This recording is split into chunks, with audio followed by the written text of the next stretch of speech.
चंद्रिका जोशी से समाचार सुनिए।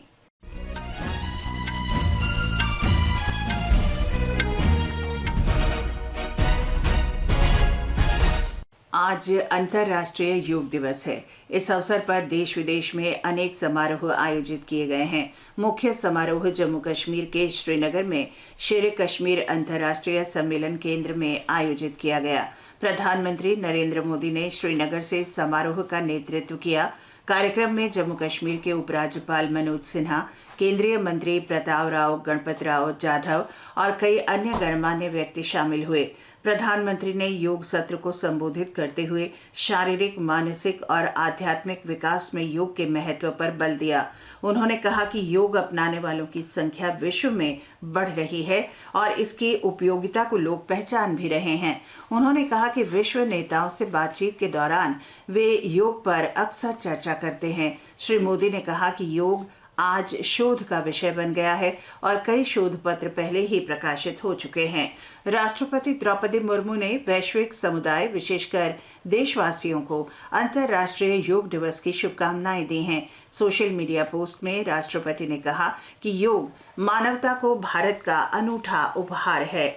अंतर्राष्ट्रीय योग दिवस के अवसर पर आज नई दिल्ली में संसद भवन परिसर में योग सत्र का आयोजन किया गया।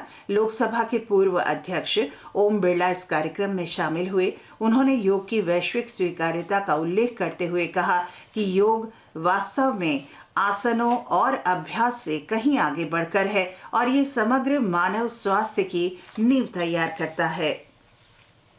सर्वोच्च न्यायालय ने मेडिकल स्नातक प्रवेश परीक्षा नीट यूजी की इस वर्ष की काउंसलिंग प्रक्रिया रोकने से इनकार कर दिया है और राष्ट्रीय परीक्षा एजेंसी को नोटिस भेजा है। न्यायालय ने नई याचिकाओं को मौजूदा याचिकाओं के साथ जोड़ दिया है और सुनवाई की तारीख 8 जुलाई तय की है। ये फैसला इस मामले पर परीक्षा को लेकर चल रही कानूनी चुनौतियों के बीच आया है। दिल्ली उच्च न्यायालय ने कथित आबकारी नीति मामले में मुख्यमंत्री अरविंद केजरीवाल की जमानत पर फिलहाल रोक लगा दी है। न्यायालय ने कहा है कि मुख्यमंत्री अरविंद केजरीवाल को जमानत देने का विशेष अदालत का आदेश तब तक प्रभावी नहीं होगा जब तक वे इस मामले में चुनौती देने वाली प्रवर्तन निदेशालय की याचिका पर सुनवाई नहीं कर लेता। निर्वाचन आयोग ने जम्मू कश्मीर में मतदाता सूची को अद्यतन करने का निर्देश दिया है। अगले महीने की पहली तारीख निर्धारण तिथि होगी।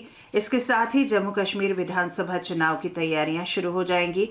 आयोग ने हरियाणा, महाराष्ट्र और झारखंड में आगामी विधानसभा चुनाव की तैयारी भी शुरू कर दी है। बांग्लादेश की प्रधानमंत्री शेख हसीना भारत की 2 दिन की यात्रा पर आज शाम नई दिल्ली पहुंच रही हैं। नई सरकार के गठन के बाद उनकी भारत की ये पहली राजकीय यात्रा है। वे आज विदेश मंत्री सुब्रमण्यम जयशंकर के साथ बैठक करेंगी। WTA टेनिस टूर्नामेंट में भारत की अंकिता रैना आज शाम इटली में महिला सिंगल्स क्वार्टर फाइनल में खेलेंगी। प्री क्वार्टर फाइनल में अंकिता ने रोमानिया की इरिना बारा को 6-2, 2-6, 6-0 से पराजित किया। 2020 क्रिकेट विश्व कप में ऑस्ट्रेलिया ने बांग्लादेश को डकवर्थ नियम के अनुसार 28 रन से हरा दिया। बांग्लादेश ने निर्धारित 20 ओवर में 8 विकेट पर 140 रन बनाए। मौसम विभाग ने अगले 5 दिन में केरल, तटीय और अंदरूनी दक्षिण कर्नाटक, कोंकण और गोवा में तेज मूसलाधार बारिश का अनुमान व्यक्त किया है। मौसम विभाग ने कहा है कि पूर्वोत्तर असम और आसपास के क्षेत्रों में एक चक्रवाती परिसंचरण बनने की संभावना है। इसके प्रभाव से अगले 5 दिन के दौरान अरुणाचल प्रदेश, असम और मेघालय, नागालैंड, मणिपुर, मिजोरम और त्रिपुरा तथा पश्चिम बंगाल के हिमालयवर्ती तराई इलाकों में व्यापक रूप से हल्की से मध्यम बारिश हो सकती है। मौसम विभाग के अनुसार पश्चिमी उत्तर प्रदेश के अलग अलग हिस्सों में सोमवार तक और जम्मू संभाग में मंगलवार तक लू चलने की संभावना है। इसके साथ ही यह समाचार बुलेटिन समाप्त हुआ।